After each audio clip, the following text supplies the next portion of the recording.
विलिनीकरण रोखण्यासाठी दादा हटवले. जयंत पाटलांचा पहिल्यांदा खुलासा.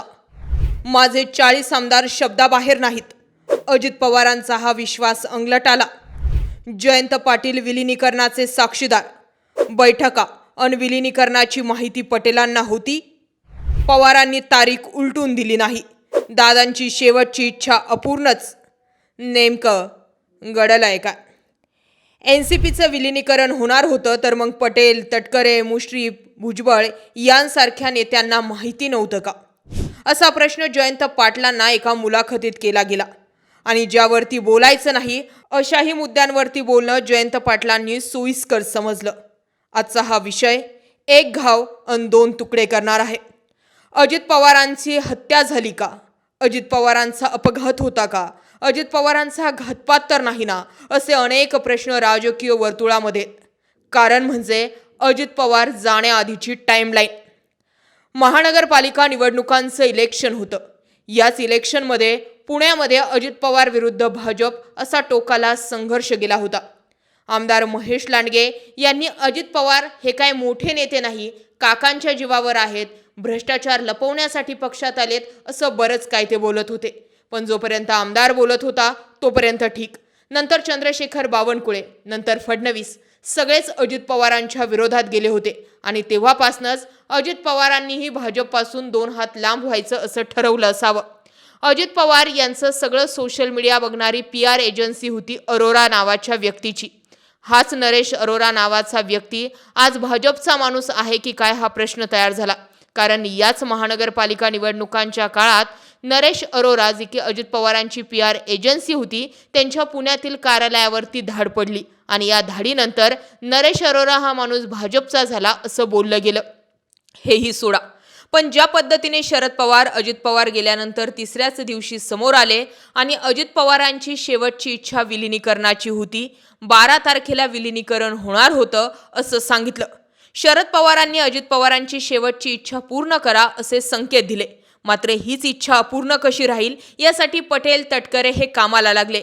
पटेल, तटकरे यांनी सुनेत्रा पवार यांना अजित पवार गेल्यानंतर तिसऱ्याच दिवशी उपमुख्यमंत्री म्हणून शपथ घेण्यासाठी भाग पाडलं.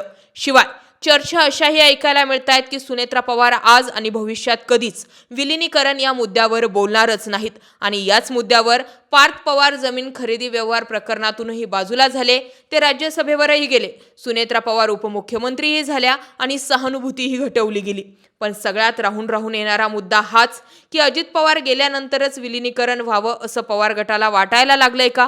आणि त्यामुळे नेमकं आधी काय घडलं होतं आणि हे घडण्याचा जो व्यक्ती साक्षीदार होता तो साक्षीदार व्यक्ती नेमकं काय सांगतोय? होय, मी बोलते जयंत पाटलांबद्दल. जयंत पाटलांनी एका मुलाखतीमध्ये हा खुलासा केलाय की त्यांच्याच घरी सर्व बैठका झाल्या. अजित पवारांनी या संदर्भात त्यांच्या महत्त्वाच्या नेत्यांना सुद्धा माहिती दिली होती असं स्वतः दादांनी सांगितलं.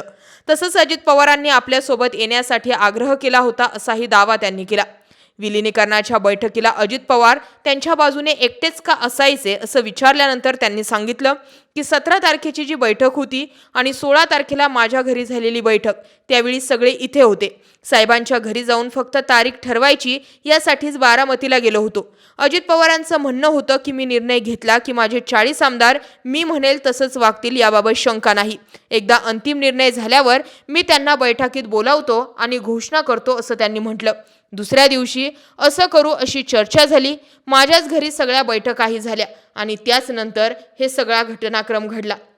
आता विचार करा, 28 जानेवारी ही ती तारीख आहे ज्या दिवशी अजित पवारांचं निधन झालं. 16-17 तारखेला बैठका होत होत्या, म्हणजे जवळपास 10 दिवस आधी.